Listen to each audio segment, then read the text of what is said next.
tahu jalannya, jalan ke rumah, pulang ke rumah lupa dan sebagainya, maka itu nanti masuk gangguan disosiasi ya. Gangguan disosiasi termasuk juga nanti mengarah kepada penuaan ya, ada demensia, ada Alzheimer dan sebagainya itu. Ini yang disebut dengan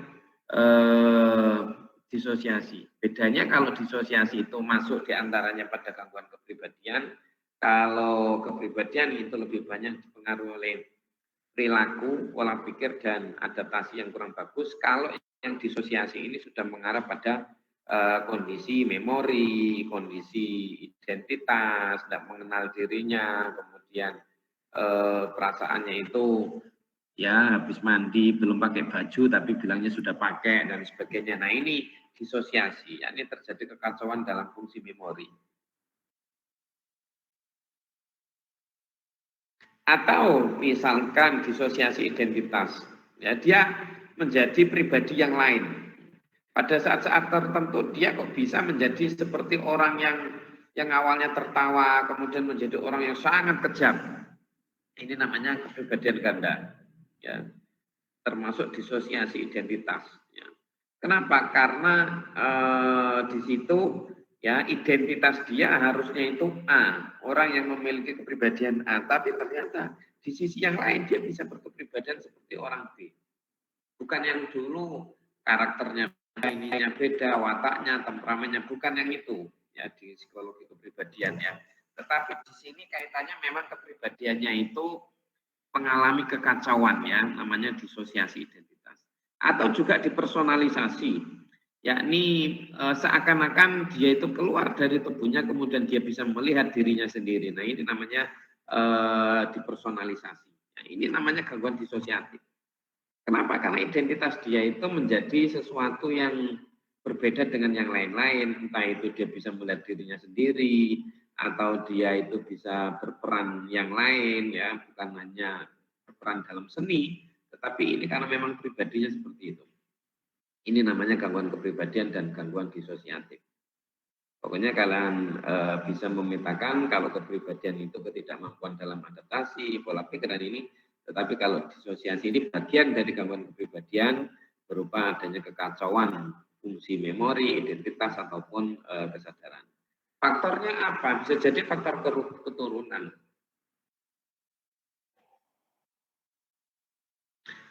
Individu yang memiliki orang tua memiliki gangguan kepribadian, nah maka biasanya juga akan menurun pada anaknya. Orang tuanya yang pernah stres biasanya juga anaknya juga tidak jauh ya karena membawa kromosom X dan Y itu. Nah ini faktor keturunan juga ada. Faktor biologis misalkan karena ada cedera otak bila ya itu juga pengaruh. Kecelakaan, naik motor kemudian gegar otak, nah ini bila. Kemudian faktor keluarga, misalkan masa lalu si anak yang sering tidak bahagia, masa lalu anak yang sering mendapatkan diskriminasi atau mendapatkan trauma dan sebagainya, itu juga mempengaruhi timbulnya gangguan kepribadian atau disosiatif. Meskipun masih banyak faktor yang lain. Nah, jenis dari gangguan kepribadian itu ada yang namanya gangguan paranoid, ya. Paranoid disorder. Yakni kecurigaan yang berlebihan pada orang lain dan ini berlangsung lama. Gitu. Nah, hanya sekedar kalau kalian curiga, kemudian ada orang yang memang benar-benar ngikuti karena ini malam-malam kalian sendirian, maka tidak masalah. Ya, tidak masalah. Itu tidak masalah. Kenapa? Karena memang kita harus berhati-hati dan itu biasanya tidak lama. Tapi kalau dikit-dikit lama ya, dikit-dikit paranoid dan itu berlangsung terus-menerus lama, nah, maka ini namanya gangguan paranoid termasuk gangguan kepribadian tadi. Kemudian gangguan skizoid, ya, skizoid, atau dibaca skizoid. Gangguan skizoid ini adalah di antaranya ditandai dengan individu yang tidak mau bersosialisasi, ya, menarik diri, dan itu bersikap atau bersifat lama. Ya misalkan Ramadan sama Noval karena punya masalah merebutkan Meriza misalkan. Nah karena merebutkan Meriza kemudian terjadi cekcok macam-macam, dia tidak mau ini sapa nyapa. Nah kalau tidak mau sapa nyapa maka orang akan bilang, dua-duanya gangguan skizoid? Belum tentu. Ya karena memang megah wae kan gitu. Ada satu cewek kemudian direbutkan karena kemudian dua-duanya tidak berhasil, ternyata yang dapat si Meriza itu Nuril Iman. Nah, maka dua-duanya ini nih gara-gara awakmu Val, ini enggak awakmu Ramadan. Nah, akhirnya yang tepuk tangan Nuril Imam sama Meriza, yuk kita lihat dua orang yang merebutkan saya itu, padahal mereka itu kalah semua. Yang beruntung sampean Mas Nuril. Nah, misalkan gitu. Nah, ini bukan skizoid. Kenapa? Karena mungkin saat itu aja, ya. Karena ada masalah yang menyebabkan mereka tidak mau akur kan gitu. Tapi kalau yang skizoid itu udah waktunya itu tidak sehari dua hari, sebulan dua bulan, tapi bertahun-tahun perilakunya seperti itu, dingin. Ya sikapnya kayak gitu itu, ini namanya skizoid. Ya. Ibaratnya orang kayak ya pembunuh berdarah dingin gitu. Kenapa? Wajahnya itu kayak menyeramkan, kemudian kalau sama orang tidak pernah tersenyum, kemudian sekali ngomong itu, waduh, sambal geprek-geprek itu rasanya pedesnya itu kalah kan gitu. Pokoknya ketika diajak kumpul tidak mau, ada temannya yang sakit tidak mau. Nah ini termasuk gangguan skizoid. Individu yang bersikap dingin, ya acuh tak acuh, tetapi di situ bukan dalam waktu yang pendek karena ada masalah, tetapi waktu yang begitu. Yang berikutnya adalah gangguan sisotipal. Ya, sisotipal ini adanya gangguan yang seakan-akan dia itu bisa membaca karakter orang lain. Saya bisa membaca itu karakternya Noval itu. Antara wajah sama pikirannya pada sama-sama ngeres gitu. Nah, misalkan ya, karena bahas psikoseksual kemarin, nah, rata-rata orang yang bahas psikoseksual itu seksual ya pasti ngeres rek kan gitu toh. Sehingga enggak usah anak-anak awakmu bisa baca. Karena dia merasa seperti itu, ya, menganggap bisa membaca pikiran orang lain. Hati-hati, orang ini akan mengikutimu dalam waktu yang tidak lama, kamu akan diginiin. Nah, ya itu tadi kayak dukun naik kan gitu toh, ya, sehingga dia merasa memiliki kemampuan, ya, khususnya dalam hal magic tadi itu. Orang tidak memiliki ilmu itu kecuali dia. Loh, awak kok bisa tahu? Karena ada ini, ada leluhur saya yang datang kemudian membisikkan melalui telinga saya. Nah ini ada yang seperti itu disebut dengan sisotipal. Ya. Atau realisasi atau waham, merasa dirinya itu tadi, merasa dirinya paling wah, merasa dirinya itu menjadi korban ABCDE, merasa pasangannya tidak setia dan sebagainya. Padahal tidak ada masalah. Nah inilah yang disebut dengan sisotipal. Ya, ada hal-hal yang misalkan bersifat magic, kemudian merasa bahwa dirinya bisa membaca orang lain, padahal dia bukan seorang wali, bukan seorang yang memiliki keahlian-keahlian seperti itu. Ya biasanya orang-orang yang gedabrus itu, nah ini termasuk gangguan sisotipal. Kayak gitu itu juga tidak bisa kemudian kita langsung label itu enggak ya. Tetap semuanya harus mengikuti asesmen, kemudian diagnosis, benar enggak dia mengalami sesuatu itu dan sebagainya. Jangan kemudian ini, misalkan si Rian bilang, Rian, saya itu bisa membaca isi pikirannya si ini, Sinvi itu. Saya bisa membaca itu. Nah, kemudian si Rian gitu ya, Rian bilang ke Sandy, misalkan, Sandy, saya itu bisa membaca karakternya Sinvi, pikirannya Sinvi. Nah, kemudian Sandy karena habis kuliah ini akhirnya dia bilang, waduh, koncoku sisotipal ini gangguan kepribadian. Enggak mesti juga gitu kan gitu tuh. Jangan kemudian tiba-tiba ini Sinvi hati-hati itu Sirian itu gangguan kepribadian sisotipal. Nah, enggak bisa gitu. Tetap harus dicek, Sirian dimasukkan ke ruangan ya untuk dicek, di diagnosis, di asesmen dan sebagainya, baru apakah benar dia gitu atau tidak. Jika tidak ya jangan kemudian menganggap si A, si B seperti itu. Kemudian yang keempat, yang berikutnya adalah gangguan antisosial, yakni perilaku antisosial atau crime. Ini biasanya antisosial ini bukan yang skizoid, acuh tak acuh, nggak mau ini, enggak. Kalau antisosial itu sudah lebih banyak ada unsur-unsur kriminalitas, ya, atau memperlakukan orang tidak baik. Ini antisosial. Dan itu terus menerus ya, enggak sekali dua kali. Mungkin karena Novel nggak cocok tadi dengan Ramadan, kemudian cekcok, kemudian mungkin pukul-pukulan. Nah itu kan hanya sekedar itu. Tetapi kalau yang antisosial itu lebih parah, dia memperlakukan semua orang tidak bagus kan gitu. Apalagi juga ada kriminalitasnya, dan itu bersifat terus-menerus, tidak sekali dua kali. Ya, ini antisosial. Kemudian gangguan histrionik. Histrionik ini menunjukkan perilaku mencari perhatian yang sangat tinggi dengan cara menggoda atau dramatisasi. Pokoknya ono dramai bahwa, aduh ini tangan saya, aduh kenapa ini? Nah, padahal tidak masalah gitu. Ini namanya histrionik ya. Lebay ini bahasanya arek-arek kan gitu toh. Bahasa ininya lebay bahwa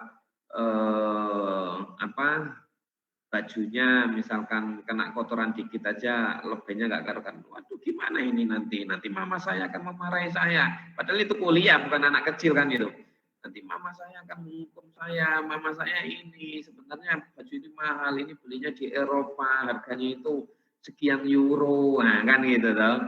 Nah ini ya lebay kalau temennya yang ini malah disiram caos misalkan kan gitu.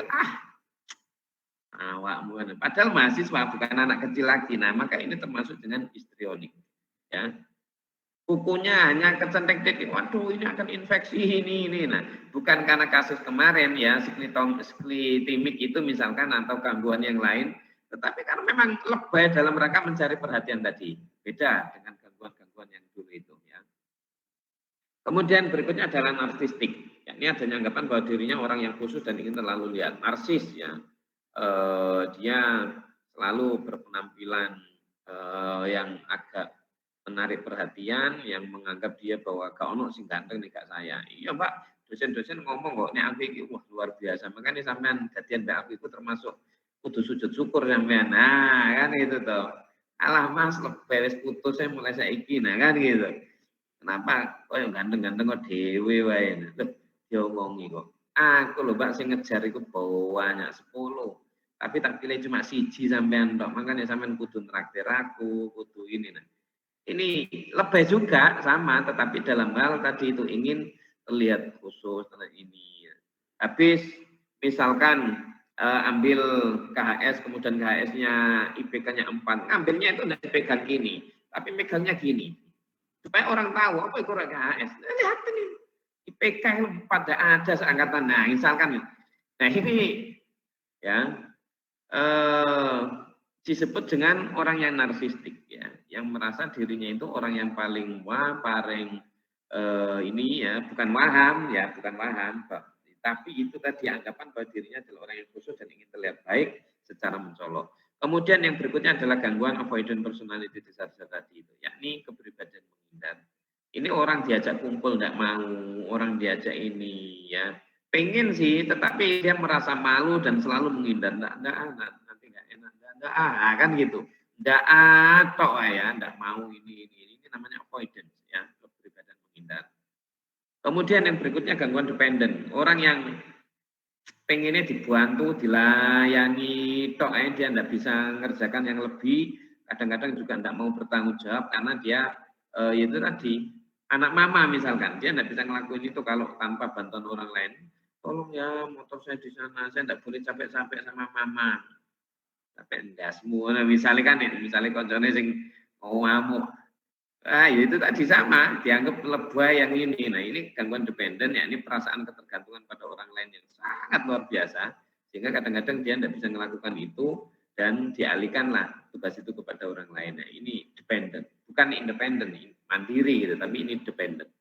Kemudian gangguan OCD, obsesif kompulsif disorder, adanya sifat perfeksionis yang ekstrim dan itu berlebihan secara terus-menerus. Ini ekstrim. Kemarin ya cuci tangan, kemudian ternyata cuci tangannya itu nggak cukup dengan 1 kali pakai sabun, tapi pakai 10 kali sabun, 10 merek sabun, nah, dan seterusnya. Ini namanya OCD ya. Kemudian gangguan depresif, adanya perasaan tidak gembira yang kronis ya. Dan lain sebagainya, masih banyak tentang gangguan-gangguan itu. Kemudian yang berikutnya adalah gangguan neurokognitif. Neurokognitif ini gangguan yang kita lihat dengan adanya ketidakmampuan dalam fungsi kognitif atau gangguan mental organik ya. Mental organic disorder seperti fungsi ingatan, perhatian ya, kemudian semakin memburuk dari waktu ke waktu. Kalau neurokognitif ini karena faktor ketuaan ya, faktor memang aging, faktor makin ini. Tapi kalau yang kayak gini nih, disosiatif itu ya ada faktor memori dan sama, Tetapi di situ bukan karena faktor ketuaan, tetapi faktor kepribadian dia, ya, karena faktor kepribadian. Kalau yang ini diantaranya faktor aging atau penuaan.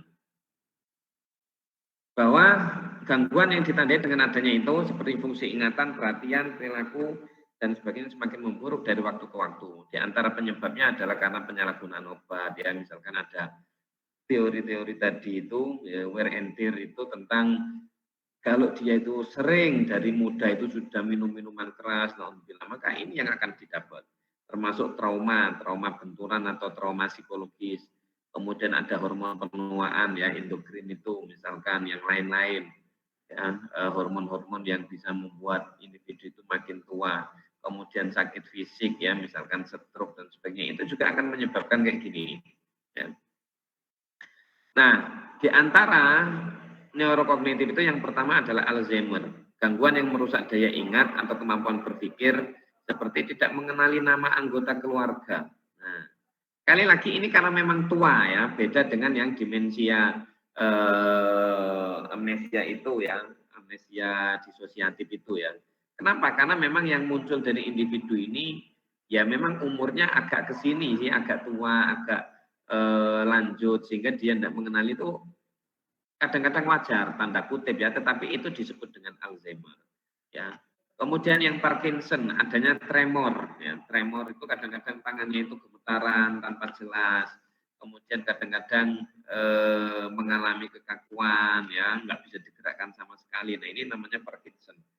Itu semua penyebabnya diantaranya adalah fungsi kognitif yang kemudian menyebabkan dia tidak bisa ngapa-ngapain ya. Itu namanya Parkinson atau tubuhnya itu bergetar tanpa bisa dikendalikan ya.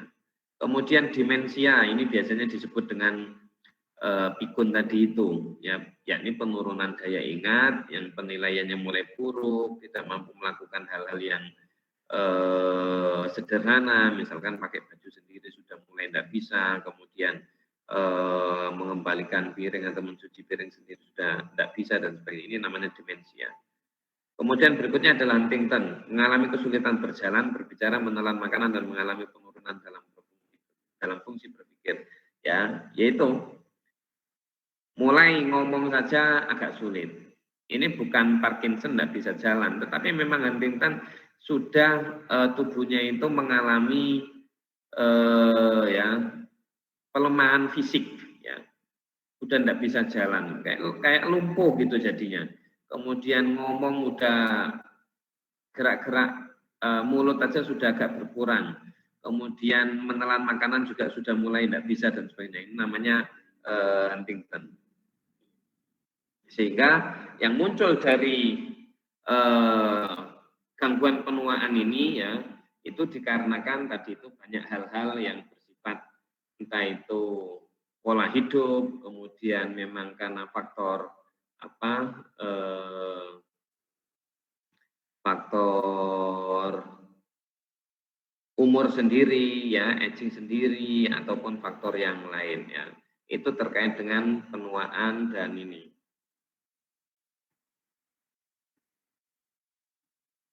Dan neurokognitif. Nah, kemudian yang terakhir adalah yang terkait dengan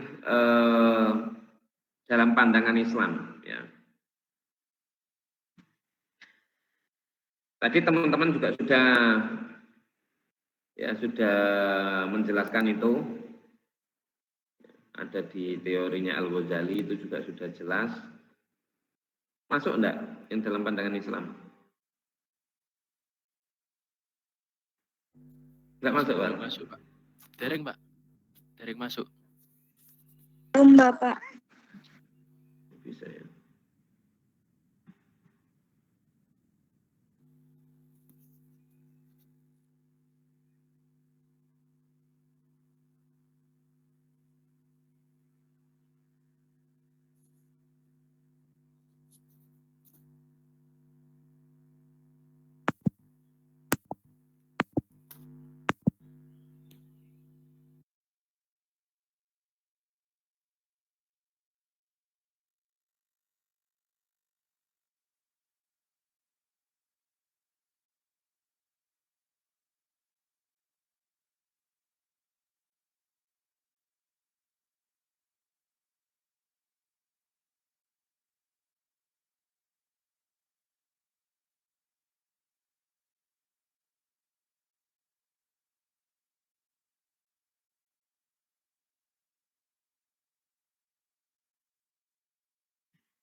Oke, nah terakhir ya kalau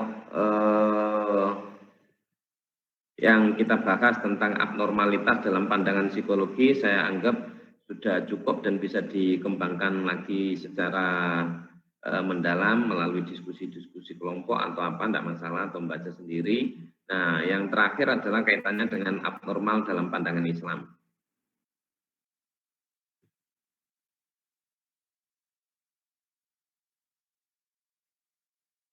Di sini punya saya kok kaum kecil, di situ kelihatan besar belum?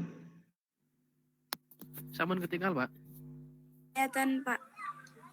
Ya, saya kok nggak kelihatan ya di sini ya.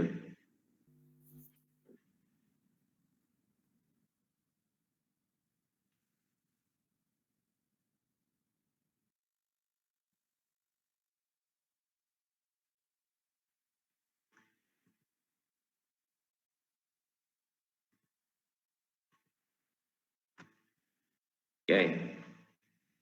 Nah, abnormalitas dalam pandangan Islam itu diantaranya dibagi menjadi 4 aspek. Ya, orang akan dikatakan abnormal itu diantaranya seperti ini. Kalau yang tadi ada Alzheimer, ada ini macam-macam itu bisa diteliti berdasarkan medis, berdasarkan psikologis. Penyebabnya juga banyak, bisa karena faktor medis ataupun psikologis atau faktor fisik itu sendiri yang makin tua, makin menurun fungsi tubuhnya dan sebagainya. Itu kalau misalkan terkait dengan hal-hal yang bersifat psikologis ataupun bersifat fisik. Tetapi kalau dalam pandangan Islam itu diantaranya tidak hanya sekedar bisa dicek secara medis atau psikologis, tetapi ini kaitannya dengan ajaran agama kita. Nah, orang akan dikatakan abnormal itu kalau pertama aspeknya adalah aspek akidah. Hablum minallah. Tadi ada yang menjelaskan seperti itu juga. Ya. Nah, ini ada 4 aspek yang bisa saya jelaskan. Yang pertama adalah aspek hablum minallah atau aspek akidah. Di sini contohnya adalah orang yang tidak menyembah Allah, orang yang menyembah berhala, orang yang syirik, orang yang kepribadiannya dol ya. Di dalam Al-Quran itu kan ada ya kepribadian individu yang yang di suratul Fatihah ya, yang dol itu ya, yakni pertama ihdinas siratal mustaqim siratal ladzina an'amta, kepribadian orang yang diberi nikmat. Ya, orang salafus sholihin, para aulia, para nabi ya dan seterusnya.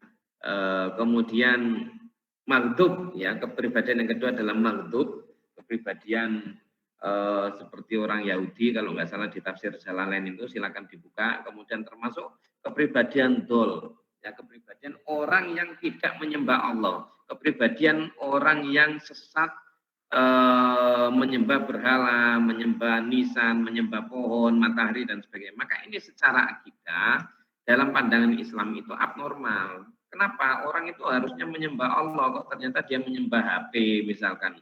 Kok ternyata dia menyembah matahari, majusi. Nah, secara agama dalam pandangan Islam ini disebut sebagai abnormalitas karena secara akidah dianggap salah.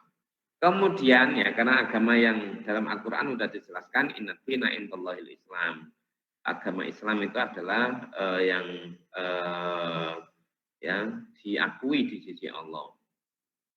Kemudian yang berikutnya adalah kaitannya dengan aspek sosial, kaitannya dengan hablum minan nas. Secara akidah, orang yang tidak menyembah Allah itu namanya abnormal.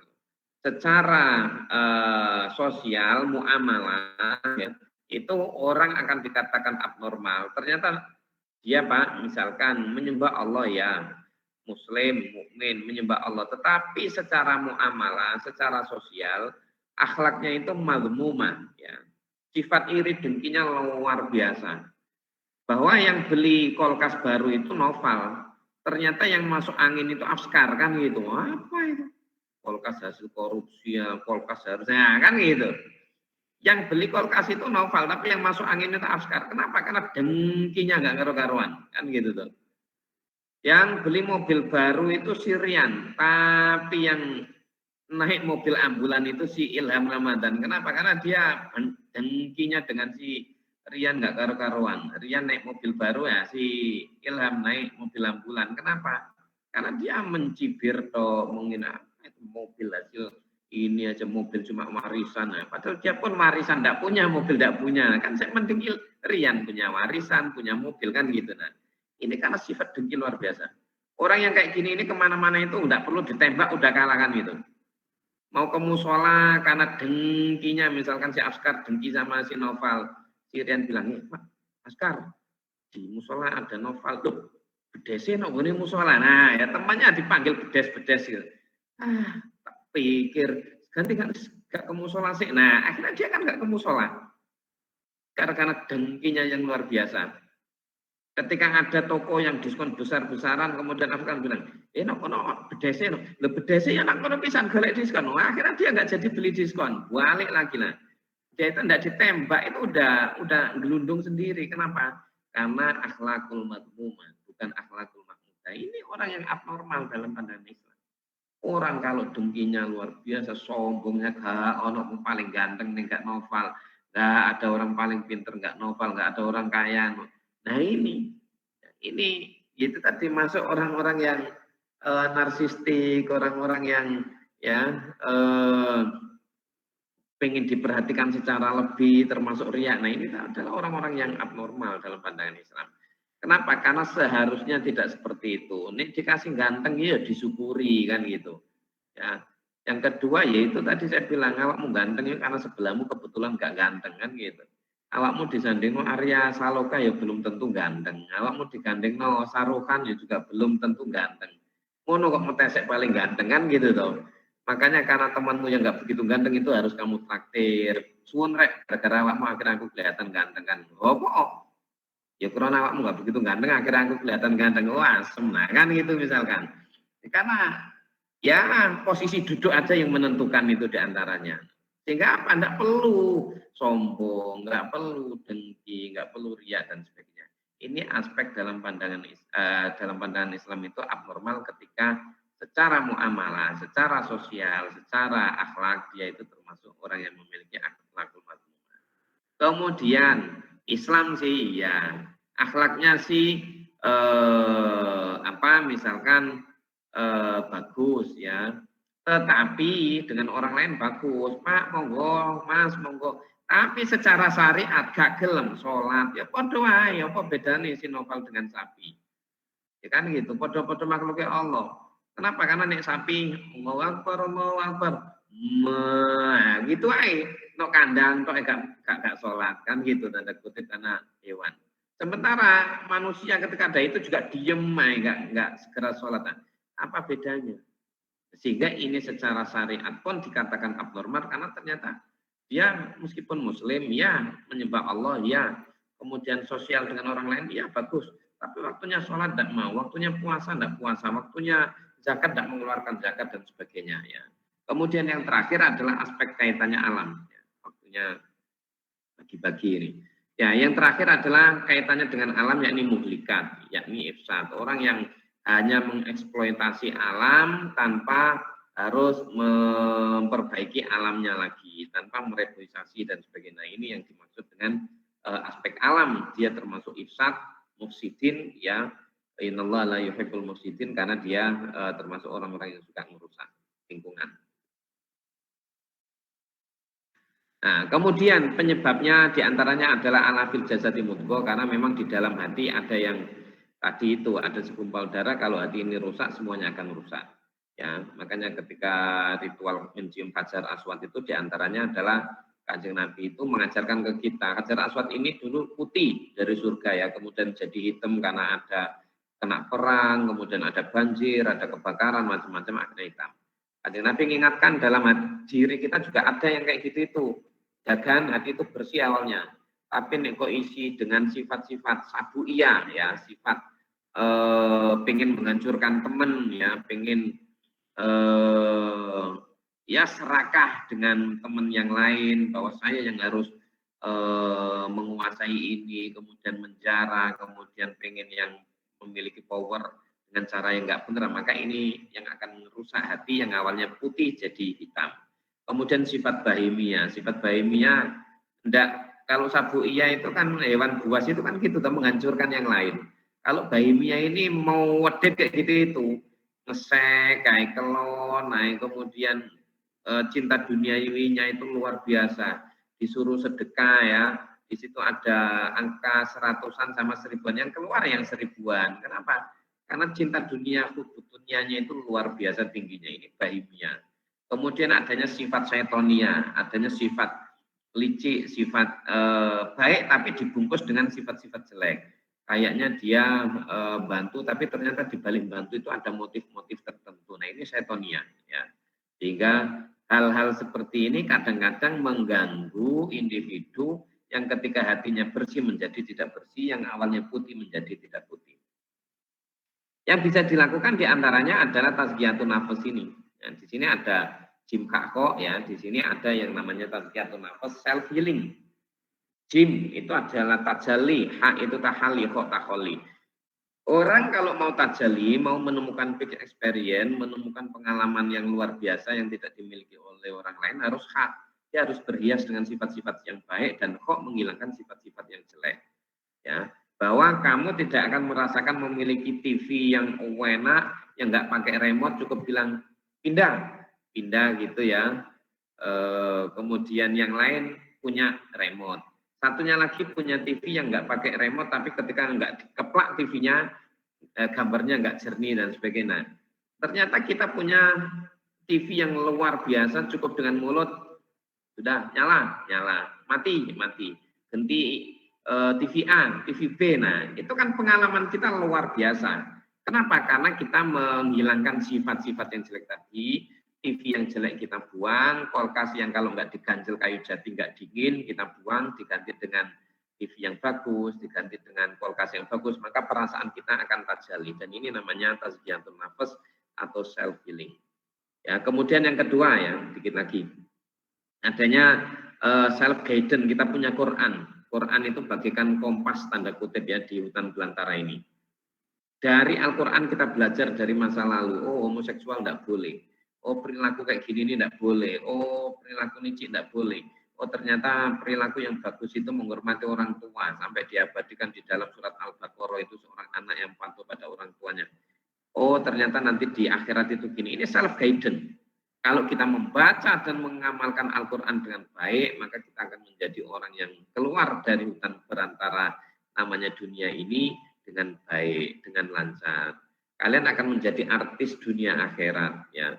Kenapa? Karena kalau artis itu bisa membaca skrip dengan baik, kapan jadi antagonis, kapan harus kejam, kapan harus melo, kapan harus biasa. Nah, dia bisa membaca skrip dengan baik, memerankan itu dengan baik, akhirnya dia menjadi artis yang bayarannya mahal. Sementara dalam pandangan Islam, kita bisa memerankan itu dengan baik, kapan jadi anak, kapan jadi ibu, kapan jadi istri, kapan jadi suami, kapan jadi ayah, kita bisa menerapkan dengan baik, kapan mukmin, kapan muslim, maka kita akan menjadi orang yang tadi itu artis dunia akhirat yang bayarannya mahal tanda kutip ya. Kemudian yang ketiga adalah konsep iya karena buddha iya karena selain, yakni self awareness. Kita ada penyadaran diri bahwa kalau kalian itu punya penyakit dengki, punya macam-macam itu, kita punya yang namanya self awareness. Sadarlah bahwa siapa sih kalian itu. Kalian itu butuh sama Allah kan gitu. Allah yang maha kuat. Selain Allah ajizun. Allah memiliki sifat kudroh. Selain Allah ajizun. Allah memiliki sifat wujud. Selain Allah itu adam. Pakai ain. Tidak ada. Bapakmu awalnya tidak ada. Tapi diadakan mbahmu pada saat ngajukan proposal. Kan gitu toh. Awakmu juga tidak ada. Tetapi ada ketika diajukan bapakmu sama ibumu malam Jumat itu juga. Kan gitu. Nantinya juga mbahmu hilang. Adam tidak ada. Nantinya kamu juga tidak ada. Bapakmu juga tidak ada. Nah, yang kekal itu hanya Allah. Nah ini kita sadari, kita hanya butuh Allah, kita hanya seorang hamba, nak butuh hanya menyembah kepada Allah kan gitu. Yang terakhir adalah salaf inna ma'al usri yusra, yakni direct terapi. Kalau ini di psikologi itu punyanya Carl Roger atau client center. Tidak usah stres teman-teman karena memang semuanya adalah milik Allah, semuanya innalillahi wa inna ilaihi rajiun. Setiap kesulitan inna ma'al sesungguhnya bersamaan ya, bukan sesudah. Karena itu pakai ma'a, sesungguhnya bersamaan satu kesulitan terdapat banyak solusi, itu menurut saya terjemahan yang pas ya. Karena kalau di situ ada satu macam solusi, satu masalah, maka itu dolim ya. Itu menurut saya kurang tepat. Yang benar apa? Al-usri satu masalah, satu kesulitan, karena itu menggunakan kalimat makrifat ya. Kemudian yusron itu nakiro, maka umum banyak. Sehingga inna ma'al usri yusro, sesungguhnya bersamaan dengan satu kesulitan terdapat ribuan solusi. Nah ini direktorat client center. Oh iya, solusinya ada pada diri saya sendiri kok. Bahwa ketika ada masalah UAS UTS nggak lulus ya karena saya sendiri, saya harus belajar lebih baik, saya harus menyiapkan lebih baik dan sebagainya. Maka ini inna ma'al usri yusro sebagai client center. Menurut saya ini yang bisa saya sampaikan ya. Sekali lagi terima kasih atas perkuliahannya dalam satu semester. Apa yang saya sampaikan masih banyak, masih jauh dari harapan, masih banyak kekurangan yang ada pada diri saya, termasuk juga mungkin ada nama-nama yang kadang-kadang saya jadikan aktor di sini ya. Ada Novel, ada Ramadan, ada yang lain-lain ya. Tidak ada niatan yang lain ya, kecuali bukan menghina sedikit, bukan ya, nggak ada kayak gitu itu, pokoknya hanya dalam rangka kasih contoh gitu saja. Sekali lagi saya mohon maaf yang sebesar-besarnya.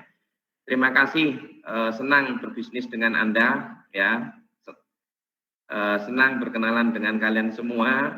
Semoga nanti ujiannya diberikan kelancaran, ilmu yang dipelajari juga menjadikan ilmu yang bermanfaat, serta doa saya semoga kalian semua menjadi orang yang soleh dan soleha, orang yang sukses dunia akhirat, orang yang mendapatkan keberkahan selalu dalam lindungan Allah dan ridho Allah.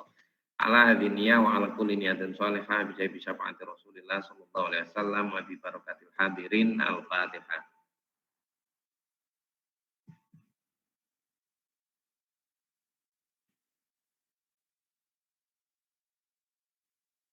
Terima kasih atas pertemuan ini selama satu semester. Insya Allah terakhir kali kita akan ketemu pada saat UAS kalau ketemu.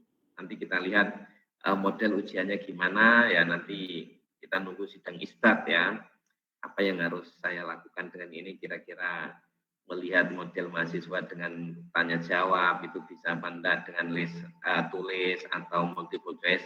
Kita lihat aja nanti ya. Insya Allah akan saya sampaikan di beberapa waktu yang akan datang. Terima kasih ya, sekali lagi senang mengenal Anda. Fi amanillah, kurang lebihnya saya akhiri. Assalamualaikum warahmatullahi wabarakatuh. Waalaikumsalam. Terima